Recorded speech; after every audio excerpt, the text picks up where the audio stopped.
जय श्री राम दोस्तों। जिस तरह से हमारे पड़ोसी मुल्क नेपाल के हालात बने हैं, पहले कभी श्रीलंका, पाकिस्तान और बांग्लादेश के हालात बने थे, सेम आज उसी स्थिति में नेपाल की हालत है। इस पर विपक्षी भारत में भी ऐसी स्थिति होने का दावा कर रहे हैं। वो चाहते हैं कि भारत में भी ऐसी परिस्थितियां आए ताकि उन्हें मौका मिले। इस पर वरिष्ठ पत्रकार अमिताभ अग्निहोत्री जी ने इन्हें जमकर लताड़ा। वीडियो में काफी आनंद आने वाला है, इसलिए वीडियो को आप पूरा देखें और यदि आप चैनल पर नए हैं तो प्लीज चैनल को सब्सक्राइब करें। तो चलिए देर न करते हुए वीडियो की शुरुआत करते हैं। अभी मजा आएगा ना भिड़ो। तो चलिए शुरू करते हैं। देश के लोग इस बात को लेकर बार बार उत्साहित हो जाते हैं कि अब की जो आग पड़ोस में जली वो भारत में को जरूर जलाएगी। बड़े नेता, छोटे नहीं, चिंटू पिंटू नहीं, एक बड़े वक्ता प्रवक्ता ने मालूम क्या लिखा है। नेपाल के वित्त मंत्री को भीड़ मार रही है, वो भाग रहे हैं, तो उसने उस चित्र के साथ लिखा। बस ऐसे ही सोच रही थी, साड़ी में भागना तो बहुत मुश्किल हो जाएगा। भारत की वित्त मंत्री को के ऊपर ये तंज। भारत में वैसी परिस्थिति की कल्पना की जा रही, अपेक्षा की जा रही, कल्पना नहीं, आह्वान किया जा रहा है कि हे उत्पातियों, भारत में आ जाओ। ये बड़ी अच्छी बात कही आप। अभी मैं उदित राज को सुन रहा था, वो कह रहे थे कि भारत में ऐसा क्यों नहीं हो रहा, यहां तो महंगाई, भ्रष्टाचार सब इतना ज्यादा है। मतलब इस बात की तकलीफ है कि बवाल यहां क्यों नहीं हो रहा। अरविंद जी, और कुछ लोग हैं जो नरेंद्र मोदी को चुनाव में तो हरा नहीं पा रहे हैं, लगातार डिफीट खा रहे हैं, तो उनके मन में कहीं ना कहीं अपेक्षा है कि चुनाव में तो हरा नहीं पा रहे हैं, चलो भैया इसी बहाने, जैसे श्रीलंका में हुआ, जैसे बांग्लादेश में हुआ, जैसे नेपाल में हो रहा है, काश भारत में भी हो जाए कि मोदी सत्ता से हट जाए। लेकिन अमिताभ जी, ये संभव नहीं। संभव इसलिए नहीं है कि विद्रोह होने के लिए दो चीजें जरूरी है, एक है करप्शन और दूसरा है वंशवाद और तानाशाही। मोदी सरकार में करप्शन का कोई आरोप है नहीं। आप चाहें जितनी भी मुंह जबानी आरोप लगा लीजिए, लेकिन करता कुछ नहीं है। और न तो यहाँ वंशवाद है, यहाँ लोकतांत्रिक तरीके से चुनकर लोग आते हैं। तो और उल्टा विपक्ष करप्शन में भी आकंठ डूबा हुआ है और वंशवाद भी है। और ये तथ्य है, प्रत्यक्षम किम प्रमाणम। अब देखिए, नेता प्रतिपक्ष श्रीमान राहुल गांधी भ्रष्टाचार के केस में जमानत पे बाहर हैं और लोअर कोर्ट से लेकर सुप्रीम कोर्ट ने माना है कि सॉरी के खिलाफ केस चलना चाहिए। प्रथम दृष्टया साक्ष्य है। इनके एक महत्वपूर्ण सहयोगी राष्ट्रीय जनता दल के जो मुखिया हैं, 5-5 कोर्ट के द्वारा सजा याफ्ता मुजरिम है। और ये सभी पार्टियां, चाहे समाजवादी पार्टी हो, चाहे राष्ट्रीय जनता दल हो, चाहे कांग्रेस हो या कोई भी विपक्ष की 99% पार्टियां वंशवाद के शिकार हैं। बाप अध्यक्ष था तो बेटा अध्यक्ष होगा, बाप किसी राज्य का मुख्यमंत्री रहा है तो अगला मुख्यमंत्री उस पार्टी का होगा तो बेटा होगा। भारत में जो लोग नेपाल जैसी परिस्थिति की याचना, कामना और उम्मीद कर रहे हैं, वो एक बार घर के अंदर झांक के देख लेते। परिवारवाद के खिलाफ भी लाठी चल रही है। दुबे जी, जहां तक हमारे हिंदुस्तान की बात है, देखिए आप इस बात को डिनाई नहीं कर सकते कि हिंदुस्तान में भी हालात अच्छे, महंगाई चरम सीमा पे है। क्या आप कह सकते हैं कि महंगाई चरम सीमा पे नहीं है? क्या आप कह सकते हैं कि बेरोजगारी चरम सीमा पे नहीं है? 88.5 रुपया डॉलर हो गया। सोना 23,000 रुपया बढ़ चुका है लगभग एक साल के अंदर में, ऐसा बताते हैं। चांदी बढ़ गई है। आप सोचिए, सब्जी आज के दिनों में, अभी तो सब्जी सस्ती होनी चाहिए, सब्जियों के रेट बढ़ गए। आलू ले लो। कहने का मतलब नेपाल जैसी स्थिति हो जाएगी, ऐसा कर रहे हैं। सब्जी बढ़ गई है।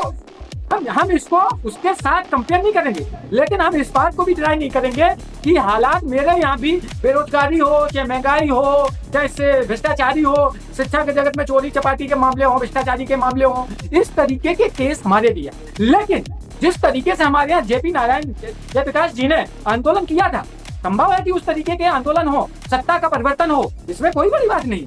दुबे जी ने सारी बातें बता दी कि तुरैया महंगी हो गई, कि सरसों का तेल, कच्ची धानी महंगा हो गया, सब बात है। लेकिन इस पे नहीं बोले कि सबसे ज्यादा लठ वहां लड़कों ने भांजा है नेताओं के ऊपर। बोले तुम माल खाओ, अपने लड़कों को भी माल खिलाओगे। इस पर कोई नहीं बोल रहा। सारी लड़ाई तो इसी पे है भैया। मैं नहीं बताऊंगा। चना चबेना के लिए युद्ध थोड़ी हो रहा है। लड़ाई इसलिए हो रही है, मैं लगातार उस निगाह बनाए हुए नेपाल के घटनाक्रम पर। वो कह रहे हैं कि नेताओं ने सारे देश की संपत्ति अपने परिवार के पास झोंक दी। बाप भी राजा, बेटा भी राजा, बेटे का बेटा भी राजा। उसके खिलाफ लठ चला है। मैं तो भैया दुबे, अनुभव चक जी, मैं तो कहूंगा भारत के ऐसे राजनीतिक दल जिनमें वंशवाद का मामला हो, उनको अतिरिक्त सावधानी बरतनी चाहिए। भारत के लिए नेपाल जैसी कामना मत करिए, क्योंकि सबसे ज्यादा लठ फिर कहां बजेगा।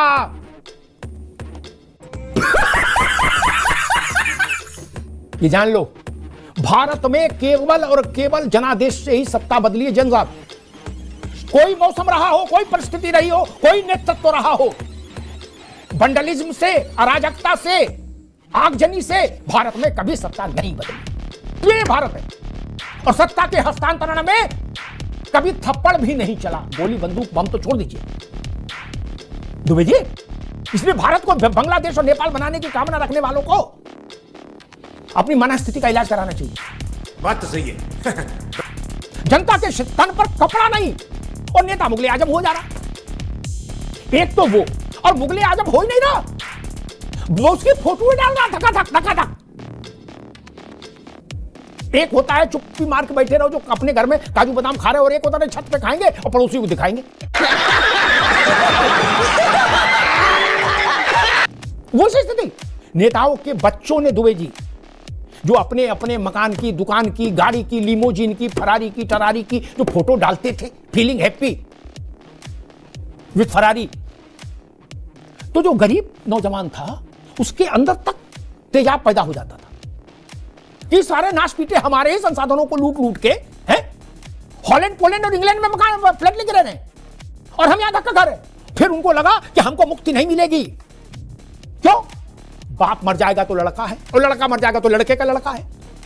हमको इनके शिकंजे से मुक्ति नहीं मिलेगी। तीन चीजें, नेताओं की विलासिता, भ्रष्टाचार के से पैदा धन के चलते, नेताओं के परिजनों की विकट विलासिता, और भयंकर वंशवाद। इन तीन चीजों ने नेपाल को की आग को और तीखा किया और प्रज्वलित किया।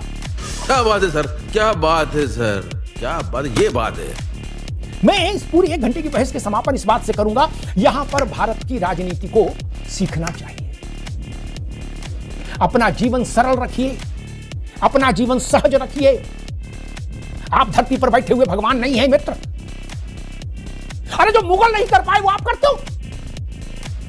आप सर्विस विमान से चलना बंद कर दिए। जैन साहब, इस देश में कम से कम 500 नेता ऐसे हैं जो सर्विस विमान से नहीं चलते। अपन तो विमान से भी चलना बहुत महंगा है, लेकिन वो तो अपना जहाज ही रखते, जिसे हम लोग स्कूटी रख लें कि भाई कहीं जाना है स्कूटी से चले जाएंगे। उन्हें कहीं जाना होता है तो जहाज निकालो। ये सामान्य आदमी कहता है भैया ऑटो निकालो, रिक्शा निकालो, है आल्टो निकालो, है पानी बरस रहा आल्टो से चले जाएंगे। वो कहते हैं जहाज निकालो यार, आज थोड़ी तबीयत भुरभुरी हो रही है, केशव के यहाँ पान खाएंगे बनारस में। बोले ठीक भैया, और एक फोटो भी डाल दी किसी चेले ने, फीलिंग हैप्पी है विद भैया गोइंग बनारस। तो जनता लेठाएगी नहीं?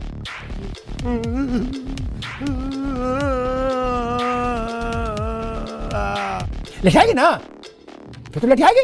इसमें क्या नेपाल और क्या चाइना। और दुबे जी की जानकारी के लिए बता दूं कि इस पर तो भारत को सोचना चाहिए। जनता में एक व्यक्ति था, नाम नहीं लूंगा नहीं तो बड़ी बुराई भलाई हो जाती मेरी।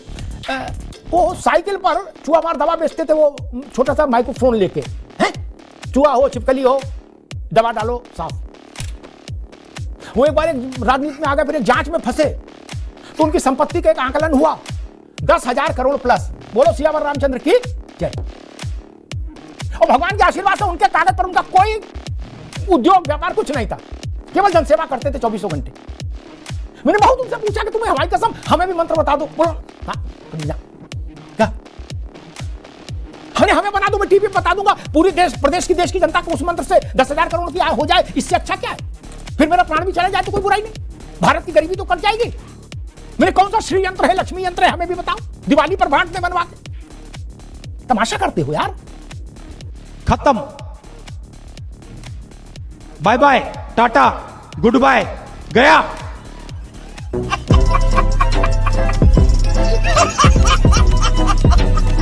आपको हमारी वीडियो कैसी लगती है, कमेंट के माध्यम से आप जरूर बताएं। साथ ही साथ हमारे चैनल को सब्सक्राइब भी करें। मिलते हैं नेक्स्ट वीडियो में, तब तक के लिए वंदे मातरम।